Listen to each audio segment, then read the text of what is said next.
Hello बच्चों, let's read this question. The question says find a ratio of de Broglie wavelength of molecules of hydrogen and helium which are at temperature 27 degree centigrade and 127 degree centigrade. तो इस question में हमें de Broglie wavelength calculate करना hydrogen और helium का 27 degree centigrade और 127 degree centigrade और उनका रेशियो हमें कैलकुलेट करना है. फर्स्ट ऑप्शन इस यहाँ पे √5/3, second option is √8/3, third option is √3/5 and the fourth option is √3/8. तो इस क्वेश्चन को सॉल्व करने से पहले यहाँ पे कुछ की कंसेप्ट यहाँ पे डिस्कस कर लेते हैं. की कंसेप्ट तो की कंसेप्ट में सबसे पहले यहाँ पे हम डिस्कस करते हैं डी ब्रॉगली वेवलेंथ. क्या डिस्कस करते हैं यहाँ पे? D Broglie wavelength.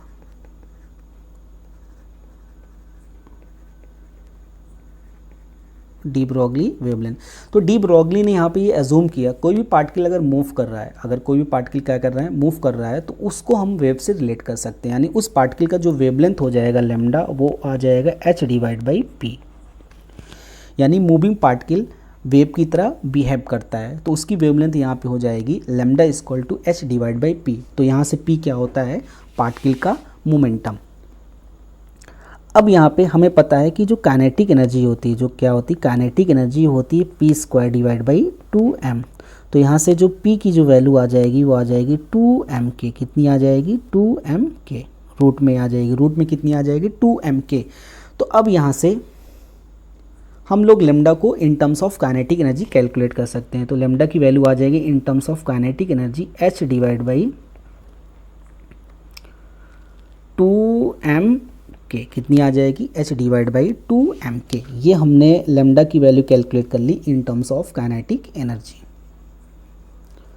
अब यहाँ पे हमारा सेकंड की कंसेप्ट हो जाएगा, अगर कोई भी गैस का मॉलिक्यूल है, कोई भी क्या है? गैस का मॉलिक्यूल, तो उसकी जो काइनेटिक एनर्जी होती है वो होती है 3/2 kBT. राइट. तो यहाँ पे जो गैस का मॉलिक्यूल हैं उनकी जो काइनेटिक एनर्जी हो जाएगी 3/2 kBT. यानी काइनेटिक एनर्जी को यहाँ पे हमने किससे रिलेट कर दिया? टेम्परेचर से. अब इन दोनों की कंसेप्ट की हेल्प से इस क्वेश्चन को यहाँ पे सॉल्व करते हैं. तो इस क्वेश्चन का यहाँ पे सोल्यूशन हो जाएगा. तो यहाँ पे D Broglie wavelength in terms of temperature हमें अब इस क्वेश्चन में हमें डी ब्रॉगली वेवलेंथ का रेशियो कैलकुलेट करना है हाइड्रोजन और हीलियम के लिए. तो यहाँ पे डी ब्रॉगली वेवलेंथ सबसे पहले इन टर्म्स ऑफ टेम्परेचर कैलकुलेट करेंगे. तो ये हो जाएगा h/2m.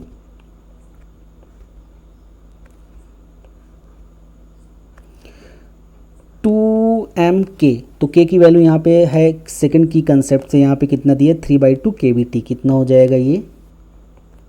3/2 kBT. तो यहाँ पे kB क्या होता है? Boltzmann constant. और यहाँ पे T क्या है? टेम्परेचर. M क्या है? मास. किसका? गैस मॉलिक्यूल का. यहाँ से 2 से 2 अगर कैंसिल कर देंगे तो लेमडा की वैल्यू यहाँ से आ जाएगी h/3mkB × T. तो ये हमने लेमडा की वैल्यू यहाँ पे कैलकुलेट कर ली. यानी डी ब्रॉगली वेवलेंथ हमने यहाँ पे कैलकुलेट कर लिया इन terms of temperature and mass. अब यहाँ पे जो सबसे पहले यहाँ पे देखो हाइड्रोजन क्या है? हाइड्रोजन यहाँ पे कितना? 27 डिग्री सेंटीग्रेड पे है. और हीलियम कितना दिया है? 127 डिग्री सेंटीग्रेड पे. तब हमें यहाँ पे रेशियो कैलकुलेट करना है. तो सबसे पहले हाइड्रोजन की बात करते हैं. For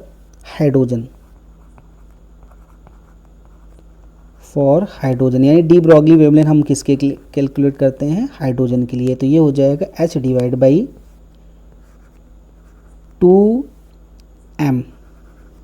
mass of hydrogen, Boltzmann constant. और यहाँ पे टेम्परेचर कितना दिया है क्वेश्चन में?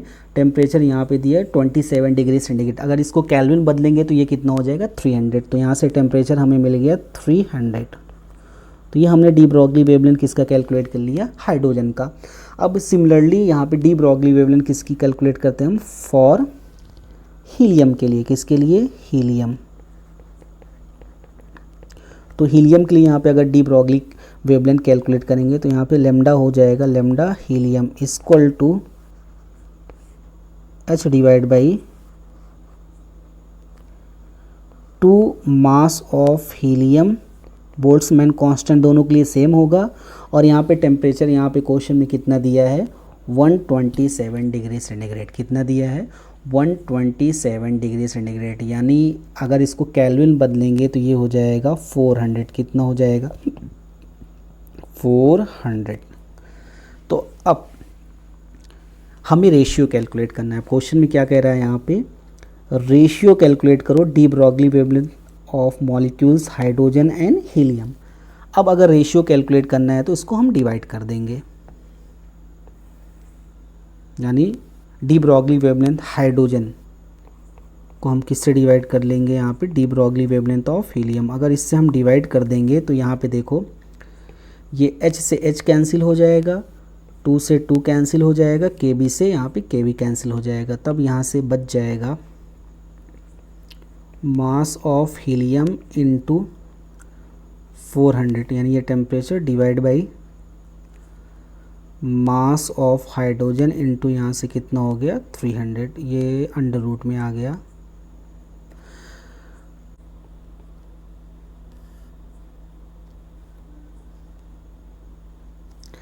तो मास ऑफ हीलियम जो होता है वो 2 टाइम्स होता है किसका, मास ऑफ हाइड्रोजन का। तो ये 400 यहाँ पे टेम्परेचर हो गया, तो ये हो गया 1 हाइड्रोजन और ये हो गया हमारा 300। तो इस कैंसिल करेंगे, ये कितना हो जाएगा 8 डिवाइड बाई 3, अंडर रूट में कितना हो जाएगा 8 डिवाइड बाई 3, तो ये हो जाएगा हाइड्रोजन डिवाइड बाई हीलियम।